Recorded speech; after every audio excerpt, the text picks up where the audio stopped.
Campeão da conciliação no ranking nacional, o Tribunal de Justiça de Minas Gerais pretende investir ainda mais na cultura da paz e em outros meios de autocomposição. Quais são os indicadores e padrões para alcançar essa meta? Como fica a relação com a segurança jurídica? Esses são os principais temas de hoje do Pensamento Jurídico, uma produção da Associação dos Magistrados Mineiros, a AMAGES. Para falar sobre o assunto, nós vamos conversar com a desembargadora Ana Paula Nanete Caixeta, que é a nova terceira vice-presidente do Tribunal de Justiça de Minas Gerais ao próximo biênio.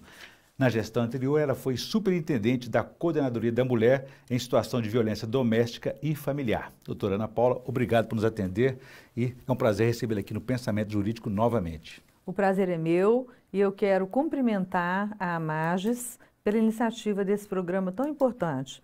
E na pessoa do atual presidente, o colega, Dr. Luiz Carlos Santos, eu estendo o cumprimento a todos os associados da AMAGES. Muito obrigado. E a você que nos acompanha, por favor, inscrever-se no canal da AMAGES no YouTube e enviar suas sugestões e comentários que serão muito bem-vindos. Doutora Ana Paula, como aperfeiçoar esse modelo de autocomposição e manter Minas aí como grande conciliador nacional que tem sido o exemplo na cultura da paz, né?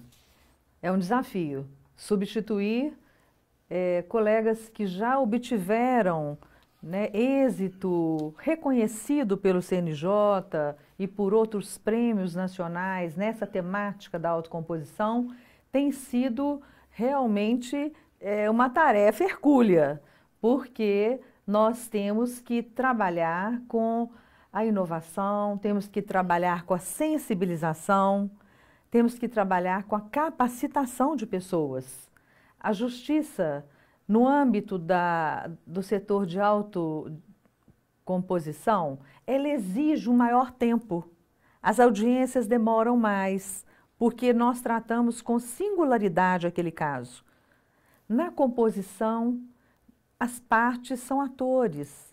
Eles tentam encontrar uma solução. Então é preciso calma, paciência, ter uma escuta ativa para que possam abrir o espaço desse diálogo. Não é tão simples assim, não é uma decisão que você pode replicá-la em todos os processos. É um tempo que se gasta para essa construção da cultura da paz. E é um modelo que está sendo sempre aperfeiçoado, construído com a participação, inclusive, das partes, né? Agora vamos falar de competência. A senhora assumiu há um mês a terceira vice-presidência do Tribunal de Justiça de Minas Gerais. Quais são as competências que a senhora tem para poder conduzir da melhor maneira possível esse novo modelo de jurisdição? De acordo com o regimento do Tribunal de Justiça de Minas Gerais, a terceira vice-presidência, ela exerce competência em dois pilares importantes. Um pilar da atividade jurisdicional, com parte da admissibilidade dos recursos para os tribunais superiores, tanto para o STJ, infraconstitucional, quanto para o STF, matéria constitucional. É uma demanda muito preciosa, porque ela é compartilhada conforme a matéria com a competência da primeira vice-presidência. Então, faz-se uma triagem, existem temas já definidos pelos tribunais superiores em matérias de recurso repetitivo que não permitem que os recursos cheguem aos tribunais superiores. Então, é um trabalho delicado, braçal, de assessoria especializada, que demanda muita capacitação. E o que vem essa categoria, a senhora disse aí, do direito federal infraconstitucional? Tudo que for infraconstitucional é o que está, as normas, as leis que estão abaixo da Constituição Federal. Ela é a norma máxima. A Constituição Federal é a diretriz para a atuação, principalmente nessa parte de admissibilidade do recurso, para os tribunais, tanto do STJ quanto do STF. As normas estão bem elencadas a partir do artigo 105 da Constituição Federal. Recentemente, agora no mês de julho, fomos surpreendidos com uma emenda regimental, que ela trouxe um novo requisito para o processamento da admissibilidade dos recursos especiais para o Superior Tribunal de Justiça. ela trata de uma relevância federal. É uma temática nova, nós estamos ainda debruçados sobre a forma de aplicação, se é uma eficácia contida, se precisa ser regulamentada por uma lei, e estamos aí programando um debate com a academia, com faculdades, com professores especializados, para que possamos dar uma diretriz para a assessoria especializada que atende a essa matéria. E qual que é o tamanho desse desafio? Quais são os critérios e condições para que esses recursos sejam aceitos pelo tribunal e sejam encaminhados às instâncias superiores? Eles têm limites rígidos, definidos pelos próprios tribunais superiores e pela Constituição Federal. Mas os tribunais superiores, através dos recursos repetitivos. Então, nós trabalhamos com linhas temáticas. E há um alinhamento nesse sentido na hora da triagem, que o recurso aporta no tribunal, é feita essa triagem conforme o tema. É um trabalho, como eu disse, intelectual, é um trabalho muito delicado e no momento em que a equipe se debruça a ele, ela precisa ter uma orientação muito segura para que não haja injustiça, porque o princípio é da inafastabilidade da jurisdição. É o princípio constitucional maior. Nós temos que permitir que qualquer conflito chegue até o Poder Judiciário. Mas, nos casos de recursos especiais e recursos extraordinários, há uma limitação constitucional. Muito bem. Doutora Ana Paula, são competências naturalmente jurisdicionais que trazem consigo aí o grande avanço do judiciário nos últimos anos, especialmente nesses modelos de autocomposição, na conciliação e mediação. Mas nem tudo pode ser resolvido pela pacificação, não é? Olha, eu tenho refletido muito e feito alguns estudos assim, no sentido de que a sociedade, desde a sua origem, da pré-história, ela não é uma sociedade de consenso. Então, nós temos que constantemente estar lidando com algum conflito. Porque o que o conflito é? É uma pretensão resistida. Eu desejo essa xícara, mas essa xícara não é minha, é uma xícara do meu vizinho. Então, há uma resistência à minha vontade de ter essa xícara. Então, como que nós vamos resolver isso? Nós temos questões milionárias, nós temos questões de efetivação de política pública, nós temos questões seríssimas, de questões que envolvem patrimônio público, grandes desastres ambientais. Muitos passaram pela solução dos sejusques de segundo grau, porque o Tribunal de Justiça, ele tem o sejusque de primeiro grau, com acesso... Sejusque é o Centro Judiciário de Solução de Conflitos. Exatamente. E todas as 297 comarcas existe um centro judiciário de solução de conflito. Ele está sempre perto de qualquer cidadão. Ele nem sempre está perto daquele distrito, daquele município que integra a comarca, mas que fica distante da sede. Por isso, nós temos um projeto muito importante e, inclusive, é uma recomendação do próprio CNJ, que o Sejusc vá até aquele local. É o Sejusc itinerante. Itinerante. Mas, voltando, então, ao segundo grau, nós temos o Sejusc de primeiro grau e temos o Sejusc de segundo grau. Necessariamente, o processo tem que estar no segundo grau. Ele tem que ter chegado no tribunal ou por competência originária, causas que envolvem o governo de Minas, secretários de Estado e outras demandas específicas, ou em caso de qualquer recurso. Nós temos agravos, temos apelações, recursos ordinários, nós temos demandas nas áreas administrativas, cíveis, criminais. Então, o Sejusc, ele tem sido esse centro de conciliação no segundo grau também. Uma atitude que nós estamos solicitando a colaboração dos colegas de segundo grau é o aumento dessa pauta, para que a gente possa agilizar a tramitação do tempo de duração de um recurso no Tribunal de Justiça de Minas em segundo grau. Porque tem uma discussão importante também do tempo razoável dos processos, né? Isso também, Orion, é um princípio constitucional. É um outro princípio constitucional, o tempo de duração razoável do processo. A gestão que assumiu, ela está dando continuidade aos projetos que já existiam e ela está também tentando aperfeiçoar algum fluxo de trabalho. Porque quando a gente analisa, a gente chega e fala, olha, aqui podia ter um encurtamento, aqui já poderia passar diretamente para outro setor. Ajustes finos, né? Exatamente, são ajustes finos, nada que traga, né, uma modificação estrutural. O tribunal é maior que todo mundo. Ninguém reinventa a roda, né? Não, as gestões são temporárias, mas tem umas rodas que elas estão travadas.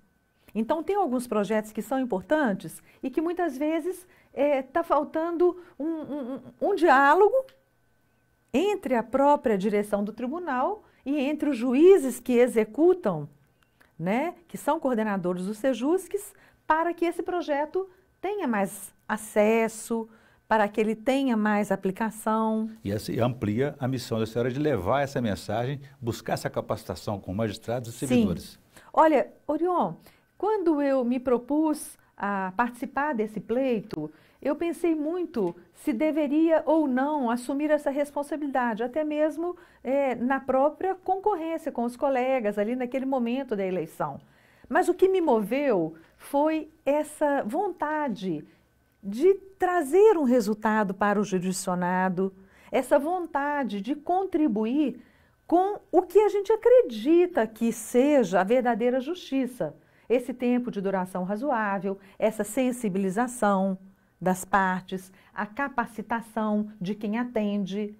Eu agradeço muito os servidores do Poder Judiciário de Minas. Os centros judiciários, eles trazem cidadania. Eles estão ali para dar informação, para trazer, às vezes, até um documento num distrito que é 100 e tantos quilômetros de terra da sede. Então, nós temos uma responsabilidade muito grande. O Tribunal de Justiça, hoje, ele tem 297 centros judiciários de solução de conflito e 128, salvo engano, postos de atendimento do pré-processual. E lembrando que Minas é um estado continental com 853 municípios, 298 comarcas, então só tem um desafio muito grande e quero saber no próximo bloco como que está essa interlocução com a sociedade a respeito da adoção desses modelos. A gente volta então em instantes.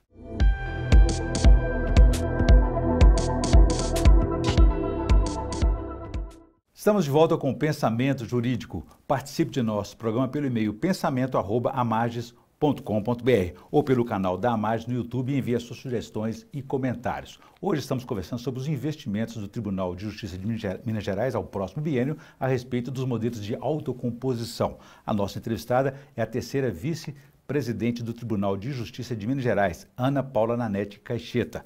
Doutora Ana Paula, deixei para a senhora aqui uma questão no bloco anterior a respeito da interlocução com a sociedade. Qual é o momento em que chega, que a gente define que é uma conciliação, um determinado conflito? Atualmente, como nós temos centro de conciliação de conflito em todas as comarcas, a própria parte que tem um problema, que tem uma questão, que tem um conflito, vamos chamar assim, ela se dirige ao centro e fala, olha, eu estou com esse problema, dá para resolver? É feita uma atermação, é convidado a outra parte para comparecer a essa sessão e até esse momento, então, o juiz não apareceu. É uma fase que a gente chama de pré-processual. Ainda não houve a litigiosidade. E pode até evitar o processo. Exatamente, que é a grande sentido... É o grande sentido da resolução 125 do CNJ de 2010, que exigiu que os tribunais de justiça instituíssem esses centros de conciliação.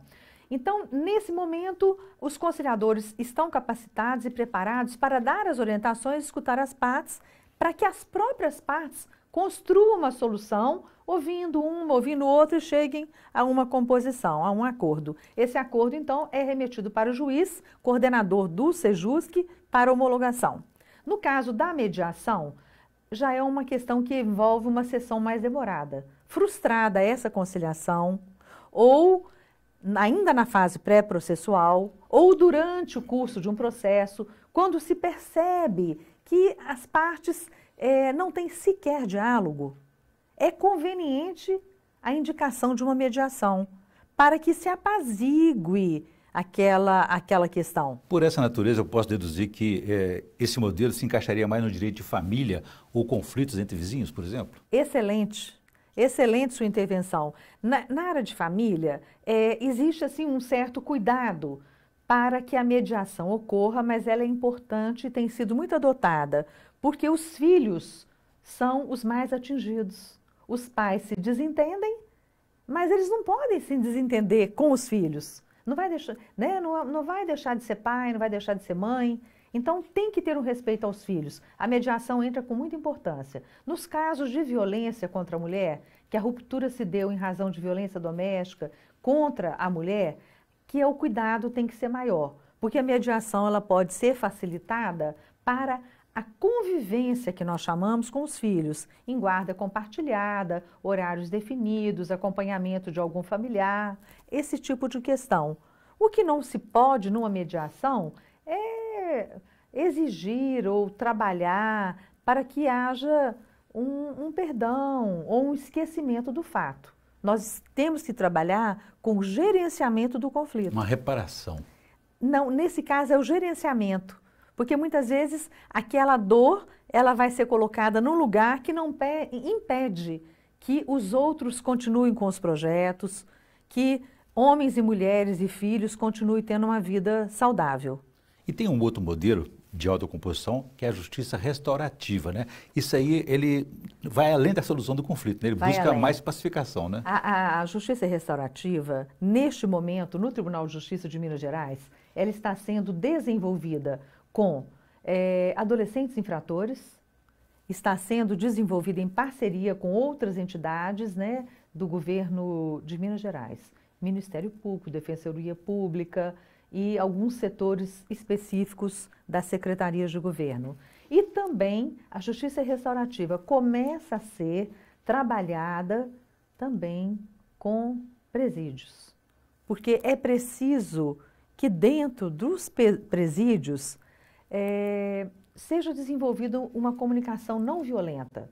A justiça restaurativa, ela tem muita similitude com a comunicação não violenta. A forma que se pergunta, a forma que se dá a resposta, a forma com que se dialoga, ela impede uma provocação. Porque toda pessoa, ser humano, nós somos, no momento em que a gente se sente agredido, ou diminuído, ou humilhado, a gente tem uma reação que pode ser agressiva e fora do controle. Então nós falamos desses modelos de autocomposição que seriam extrajudiciais e judiciais. E tem interfaces, né? Muito importante, com a sociologia, com a filosofia e com a própria psicologia e com a psiquiatria. Nós temos que ter essa interlocução permanente e vamos tentar avançar um pouco nessa troca de saberes. Porque... E é por isso, então, que, além do sistema de justiça, o tribunal também busca essa interlocução com a universidade, por exemplo, e outros órgãos. É essencial isso. Nós temos hoje PAPRES dentro de faculdades, principalmente de direito, para que os alunos possam exercitar uma forma diferente de aprender o direito. Porque nós aprendíamos o direito, né, até pouquíssimo tempo, como o direito tradicional. Autor, réu, citação, prova, sentença. Então, agora nós temos que propiciar uma modificação na base curricular das faculdades, para que os próprios alunos, professores, os futuros advogados, os futuros delegados, juízes, futuros promotores, já saiam da faculdade com uma mentalidade de que a autocomposição também é uma ciência, que a autocomposição também traz resultados para a pacificação social e não só aquela decisão posta, coercitiva, imposta e que vai ser, não vai poder ser discutida pelas partes. Quer dizer, começa lá na faculdade de Direito, que o direito não é só pelo direito, é preciso buscar a humanização da justiça. Olha, isso não é maravilhoso? Muito bacana. Eu penso evolução, que né? é isso que me motiva a estar, a ter lutado para estar nesse cargo que estou hoje. Essa vontade de trazer a sociedade, a juventude, os pais, os adultos, os idosos, para uma nova reflexão, para trazermos uma contribuição. Não faz sentido passar pela vida só cumprindo regras instituídas atualmente artificialmente. Nós temos uma tecnologia que ela nos traz para um mundo de rapidez, mas ela também nos coloca fragilizados como seres humanos, porque acaba que a gente é massificado, numerado, e nós perdemos um pouco a singularidade. Cada um tem um desejo, cada um tem uma vontade. Eu acho que isso, Orion, dessa interligação com a humanística e a tecnologia, que é o caminho autocompositivo que a gente pretende. E a razão de existir desse grande serviço, especializado serviço público, que é a justiça e o judiciário, né? O que mais preocupa hoje o judiciário? A qualidade da prestação do serviço, que ele tem uns entraves que a autocomposição não teria, mas que a cultura do litígio, porque saímos da faculdade com a cultura do litígio, ela não está ainda preparada para assimilar. Porque, às vezes, alguns operadores do direito, eles pensam assim, não, mas se o meu vizinho for lá, se o meu cliente for lá na autocomposição, ele vai resolver e não precisa de mim. Engano. Ele precisa da assessoria qualificada de todos os operadores do direito. Então, é nesse sentido que essa gestão pretende trazer uma rede de atuação favorável à autocomposição. Eu acho que é isso que está faltando, a união de esforços das instituições do sistema de justiça do Estado de Minas Gerais com a sociedade civil, buscando essa autocomposição, trazendo um aperfeiçoamento, inclusive, na orientação. Nós não somos fiscais, nós não estamos aqui para punir. A terceira vice-presidência, através do Sejusc, ela pretende ser um órgão de orientação, um órgão de sensibilização. Nós precisamos estar sensibilizados. Quando eu mudo o tom, quando eu falo de uma forma diferenciada, o seu olhar presta mais atenção no que eu falo. Quando você me indaga de uma forma educada, a minha resposta ela é mais acolhedora. Eu acho assim que... É o contexto do multiportas, né? Que você está falando. Exatamente. O acesso ampliado, né? Olha, e nós precisamos desenvolver isso e levar conhecimento, não é mesmo, Orion? Sem dúvida. Isso não diminui, isso aumenta, isso nos engrandece. Ninguém está pronto e faz sozinho nada, né? Nada, nada. Mas é assim que a gente pretende atuar, em absoluto alinhamento com a direção atual do Tribunal de Justiça e com todos e todas as magistradas e todos e todas servidores e servidoras que atuam em todas as comarcas do Estado de Minas Gerais. Nós estamos na reta final do nosso programa, doutora Ana Paula, mas eu gostaria de trazer um tema aqui, uma realidade muito crua, muito dura, que a gente ainda vive no nosso Brasil, especialmente Minas Gerais, que agora registrou um alto índice de agressão, de violência contra as mulheres. Esses números que estão aí, Minas está com 250 mulheres vítimas de violência doméstica por dia, né? Esses números mostram a necessidade de ampliar essas ações de proteção. O que está faltando? Nós temos ficado chocadas com os números que aparecem nessa temática da violência doméstica e familiar contra a mulher. Existe um trabalho que foi determinado pela Lei Maria da Penha no artigo 8º, que é o trabalho também em rede. E o Tribunal de Justiça, ele tem um protocolo de justiça em rede contra a violência doméstica e familiar. Nós estamos encerrando a gestão, atualmente já tem, foram designadas 2 novas desembargadoras para coordenar a Concive, e eu tenho certeza que vão atuar muito na educação. Nós temos que atuar na educação. E até na capacitação também, para que haja essa independência financeira delas, né? Existe um projeto inovador ali que eu acho interessante, que é o Transformando o Futuro, que a senhora participou dele. A tendência disso é se aperfeiçoar cada vez mais? Espero que sim. É um projeto maravilhoso em que a própria pena pecuniária ela serve de base para pagar cursos para mulheres que são atingidas, são vítimas da violência doméstica e familiar e também para aquelas que estão em situação de vulnerabilidade social e financeira. Porque a capacitação profissional e a emancipação emocional são as únicas formas para rompimento do ciclo da violência. Ajudando a vencer esse ciclo, né? Sim. Doutora Ana Paula, como eu faço aqui com todos os nossos entrevistados e entrevistadas, a gente pede indicação de leitura no quadro Pensamento Literário. O que o senhor trouxe para nós, por favor?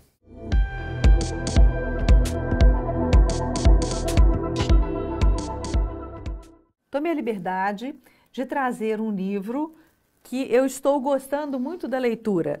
É um livro que se chama Hermenêutica, Direito e Consensualidade. É de autoria do juiz de direito auxiliar da terceira vice-presidência, Dr. Marcos Vinícius Mendes do Vale. O aprendizado é garantido. Eu sugiro que seja feita essa leitura. Ele faz um percurso, um apanhado histórico, filosófico, da necessidade desse diálogo do direito com as ciências sociológicas e da necessidade de estabelecermos, de criarmos, de implantarmos uma técnica de consensualidade. As partes aprenderem a dialogar, a escutar e a resolver os seus próprios conflitos. Muito boa indicação, bem ao nosso tema, ao nosso debate aqui hoje. Muito bem, eu conversei aqui com a desembargadora Ana Paula Nanete Caixeta, que é a nova terceira vice-presidente do Tribunal de Justiça de Minas Gerais. E discutimos aí sobre o investimento na cultura da paz e nos meios de autocomposição. Doutora Ana Paula, muito obrigado pela entrevista e boa sorte na gestão. Eu agradeço e estou à disposição. São muitos projetos em andamento, outros sendo implantados e oportunamente nós poderemos falar sobre eles. Combinado. Parabéns pelo trabalho, obrigado. Bom, e a você que nos acompanhou até aqui pode ver e rever essa entrevista nos canais da AMAGES no YouTube, nas redes sociais e também no site da associação. Obrigado e até a próxima.